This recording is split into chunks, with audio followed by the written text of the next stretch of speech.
Hi, I'm Average Joe, a normal guy, an average Chinese living in the bottom of the society in China.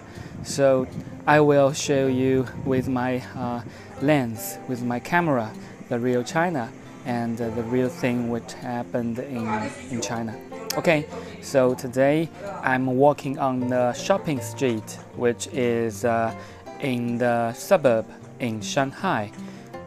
So you can get a general idea of how a shopping street look like in the suburb, in the suburb of Shanghai. Okay, but today I will talk about the topic which you may familiar with is the Luckin Coffee, which is which was listed in the United States on the May 2019, May 17. Has fallen from glory to infamy. And I know that some friends in the US, they just bought the Luckin Coffee's stock, so they feel very nervous about the delisting of this stock. So okay, so I want to talk about this. The Chinese coffee chain said it has been asked by the Nasdaq to delist from the US stock exchange due to the public interest concerns raised by the fabricated transactions disclosed by the company.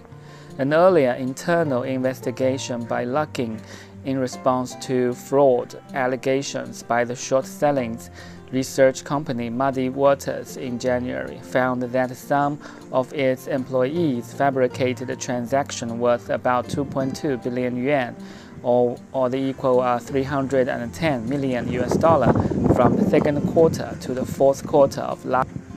Luckin immediately fired its chief executive officer and chief operating officer for the misconduct. But that blood-stanching move does not seem to have saved the company.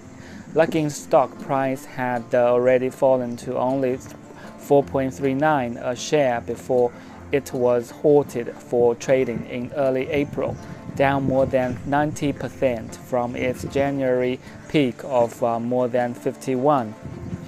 Some people may lament the fate of Luckin because they think the company was a symbol of national pride. The domestic coffee champion has grown from a few stores in 2007 to 4,500 shops now, as compared with 4,200 coffee shops for U.S. company Starbucks. So Starbucks in China, which has 4,200 coffee shops. Yet its fast expansion has proven to be unsustainable. For any company to prosper in the market, it must have sustainable profitability, strong corporate governance, and reliable financial auditing. Unfortunately, all the evidence suggests Luckin had none of these, which made its demise inevitable. The shock fraud disclosure by the company and its pending delisting, subject to appeal, has dealt a further blow to the reputation of Chinese companies listed overseas and dented the confidence of international investors in Chinese shares. It has also triggered another wave of debate over the long-standing problems with the regulation of cross-border audits and the punishment of auditor intermediaries and the companies involved in the wrongdoing. The Chinese Securities Regulatory Commission publicly criticized the deception revealed by the Luckin on April 2nd and pledged to investigate the issue. But in reality, the watchdog has little power to scrutinize or punish the company, even though it is Chinese, because the listed entity is incorporated in the Cayman Islands. Meanwhile, Chinese executives and China-registered intermediaries are able to evade penalties from overseas regulators because of a lack of coordination in cross-border regulation. Nonetheless, Luckin's burst bubble has sounded a warning to Chinese companies that they have to perform their information disclosure obligations truthfully, accurately, and completely.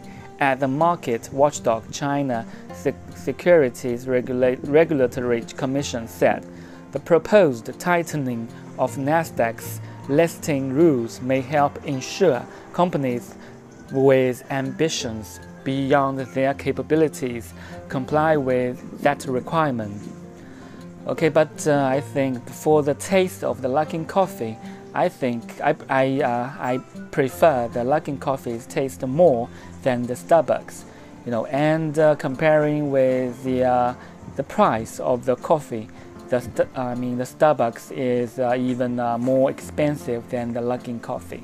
And Luckin Coffee, which has more coupons, they provide a lot of coupons for the consumers to use to get a very good price for the coffee. For example, like the large cup of coffee, it only cost around 10 RMB, which means around $1 for one large cup of coffee. So it's competitive, especially in the developing country like China. The consumers, they even prefer the cheap price coffee, and it will also cultivate their habit to drink coffee because it's cheap, and they are feel happy to drink more coffees, and it will they make them feel comfortable, and that's the taste or their social status.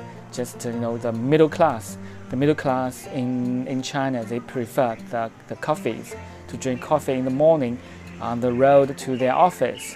Yes. Okay, so do you have any comments about today's topic, and how about today's walking tour on the shopping street?